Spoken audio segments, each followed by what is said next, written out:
জানিয়ে দিব সর্বশেষ আপডেট বাংলা সংবাদ। শুরুতেই থাকছে শিরোনাম। প্রথমেই জানিয়ে দিব ইরানের প্রেসিডেন্ট নির্বাচনে লড়বেন যারা। এখন জানিয়ে দিব ব্লিজকিনের মধ্যপ্রাচ্য সফরের আগে যে আহ্বান জানালো হামাস। আরো জানিয়ে দিব আফিয়া সিদ্দিকীর সঙ্গে দেখা করে যা জানালেন বোন ফজিয়া। সর্বশেষ জানিয়ে দিব ইউরোপীয় পার্লামেন্টের নিয়ন্ত্রণে ফের মধ্যপন্থীরা। এতক্ষণ শুনছিলেন সংবাদ শিরোনাম, এখন থাকছে বিস্তারিত।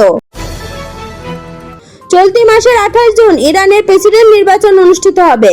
সেখানে প্রার্থী হতে 80 জন আবেদন করেছিলেন। এর মধ্যে 6 জনের আবেদন অনুমোদন করেছে গার্ডিয়ান কাউন্সিল। হেলিকপ্টার দুর্ঘটনায় সাবেক প্রেসিডেন্ট ইব্রাহিম রাইসির মৃত্যুর কারণে দেশটিতে নতুন প্রেসিডেন্ট নির্বাচন অনুষ্ঠিত হতে যাচ্ছে।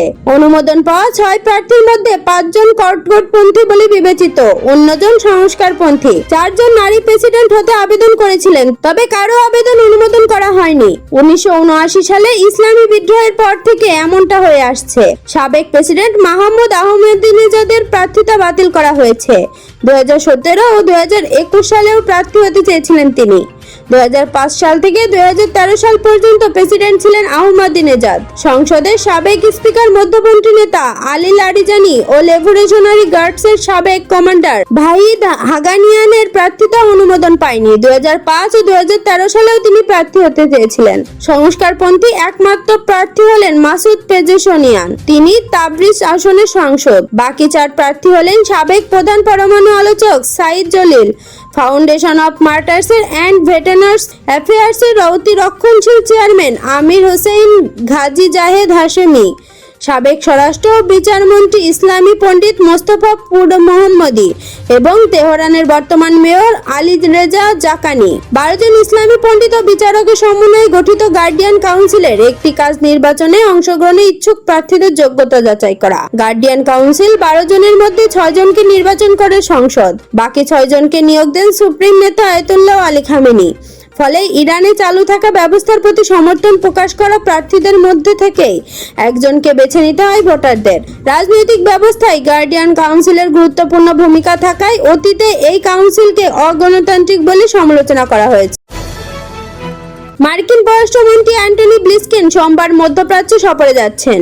গাজায় যুদ্ধবিরতি কার্যকরের প্রচেষ্টা এগিয়ে নিতেই তিনি এই অঞ্চলে যাচ্ছেন। গত বছরের 7 অক্টোবর হামাস ও ইসরায়েলের মধ্যে সংঘাত শুরুর পর এটি তার মধ্যপ্রাচ্যের 8ম সফর।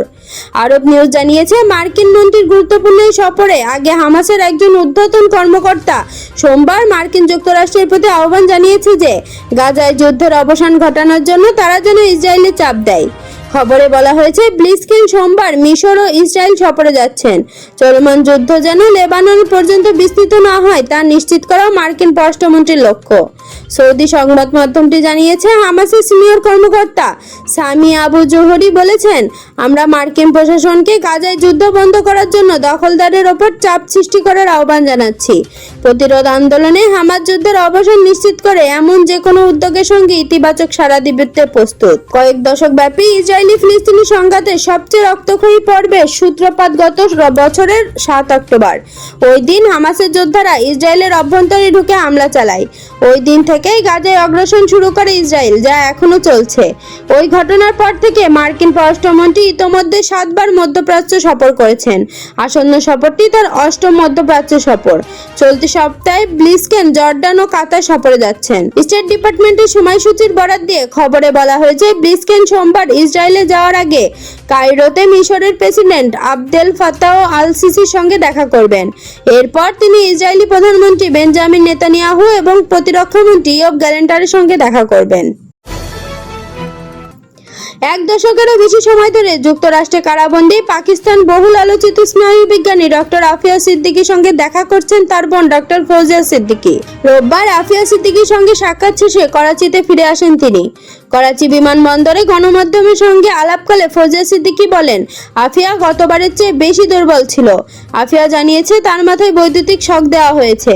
তিনি বলেন, সাক্ষাতে আমরা 3 ঘন্টা ধরে চিৎকার চেঁচামেচি করে কথা বলতে হয়েছে। মাঝে কাচের দেওয়াল ছিল। খবর জিও নিউজ দুর্বল। ডক্টর ফৌজিয়া সিদ্দিকী বলেন, গতবার সাক্ষাতের সময় চাবি হারিয়ে যাওয়ার কথা বলেছিল, এবার ফোন কাজ করছিল না। আফিয়াকে নিয়ে যাওয়ার পর আমাকে সেখানেই রেখে যাওয়া হয়। ফৌজিয়া সিদ্দিকী আরো বলেন, আমাদের আইনজীবী আফগানিস্তানে গিয়ে অনুসন্ধান করেছে, যে পরিবারে আফিয়াকে রেখেছিল তাদেরকেও পাওয়া গেছে। তিনি বলেন, পাকিস্তানের আগের ও বর্তমান সরকার সম্পূর্ণভাবে এই অপরাধের সঙ্গে জড়িত। সরকারের কাছে আমার অনুরোধ, আফিয়াকে ফিরিয়ে আনার ব্যবস্থা করুন।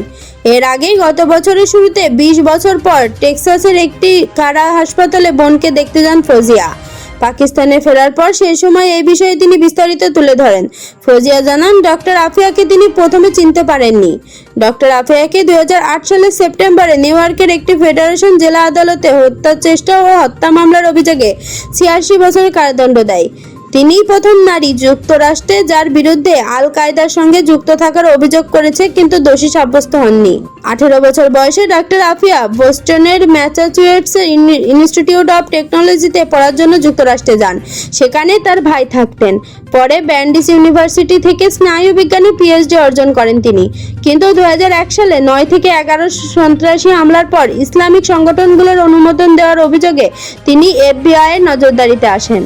যুক্তরাষ্ট্রের মতে ডক্টর আফিয়া আল কায়দায় যোগ দিয়েছেন এবং পাকিস্তানে ফিরে গিয়ে 9 থেকে 11 সন্ত্রাসী হামলার মূল হোতাদের একজন খালিদ শেখ মোহাম্মদের পরিবারে বিয়ে করেন। 2003 সালে করাচিতে 3 সন্তান সহ নিখোঁজ হন ডক্টর আফিয়া। 5 বছর পর আফগানিস্তানের গজনি প্রদেশে স্থানীয় বাহিনী তাকে গ্রেপ্তার করে। এদিকে সেই সময় তার এই দণ্ডাদেশ পাকিস্তানে ব্যাপক ক্ষোভের সৃষ্টি করে। আফিয়া পাক মার্কিন গোপন চক্রান্ত শিকার বলে তার সমর্থকরা দাবি করে আসছিল। তার দণ্ডাদেশের পর আল কায়দার তৎকালীন উপপ্রধান এই সিদ্ধান্তের প্রতিবাদে মুসলিমদের প্রতি বদলা নেওয়ার অনুরোধ জানান। পাকিস্তান মুসলিম লীগ নওয়াজের নেতৃত্বাধীন জোট সরকারও ডক্টর আফিয়া সিদ্দিকীর মুক্তি নিশ্চিত করতে সব ধরনের চেষ্টা করবে বলে সরকারের বিভিন্ন মন্ত্রীরা জানিয়েছে। ইইউ নির্বাচনে জার্মানি, ফ্রান্স, অস্ট্রিয়াতে অতি ডানপন্থীরা ভালো ফল করেছে, কিন্তু তারা মধ্যপন্থীদের সংখ্যাগরিষ্ঠ হওয়া আটকাতে পারেনি। ফলাফল থেকে বোঝা যাচ্ছে উর্সুলা ফন ডের লেয়েন 2029 পর্যন্ত ইউরোপীয় কমিশনের প্রেসিডেন্ট থাকবেন। উর্সুলা বলেছেন, আমরা ইউরোপীয় নির্বাচন জিতেছি, মধ্যপন্থীরা জয় ধরে রাখতে পেরেছে। 27টি দেশের সরকারি ফল থেকে দেখা যাচ্ছে উর্সুলা মধ্য ও ডানপন্থী ইউরোপিয়ান পিপলস পার্টি 720 আসনের ইইউ পার্লামেন্টের 191টি আসন জিতেছে। দ্বিতীয় স্থানে আছে মধ্য বামপন্থী সোশ্যালিস্ট অ্যান্ড ডেমোক্রেটরা, তাদের শক্তি সামান্য কমলেও 135টি আসন পেয়েছেন। তৃতীয় স্থানে আছে উদারপন্থী রিনিউ গ্রুপ, তারা পেয়েছে 83টি আসন। খবর ডাইসে ভেলের। ফ্রান্সে ডানপন্থীরা সবচেয়ে ভালো করেছে। ফ্রান্সে তারা প্রেসিডেন্ট ম্যাক্রোর দল থেকে দ্বিগুণ ভোট পেয়েছে। ম্যাক্রোর দল পেয়েছে 15% ভোট ও ন্যাশনাল র্যালি পেয়েছে 30% ভোট। এরপরই ম্যাক্রো পার্লামেন্টের নিম্নকক্ষ ভেঙে দিয়ে আবার নির্বাচনের ঘোষণা দিয়েছেন। ইউরোপীয় ইউনিয়নের 27টি দেশের অন্তর্গত 37 কোটি 30 লাখ নাগরিক ইউরোপীয় পার্লামেন্টের সদস্য নির্বাচনের ভোটার। 720 সদস্যের ইউরোপীয় পার্লামেন্টে মূলত ইইউ সদস্য দেশগুলো পার্লামেন্ট দ্বারা নির্বাচিত প্রতিনিধিদের নিয়ে গঠিত। ইইউর বাজেটে অনুমোদন, আন্তর্জাতিক চুক্তি, সদস্য দেশগুলো সরকারের সঙ্গে ইইউ আইন নিয়ে আলোচনার মতো কাজগুলো করে ইপি। আজকের খবর এই পর্যন্ত। পরবর্তী খবর সবার আগে পেতে আইডিটি নিউজ চ্যানেলটি সাবস্ক্রাইব করে রাখুন।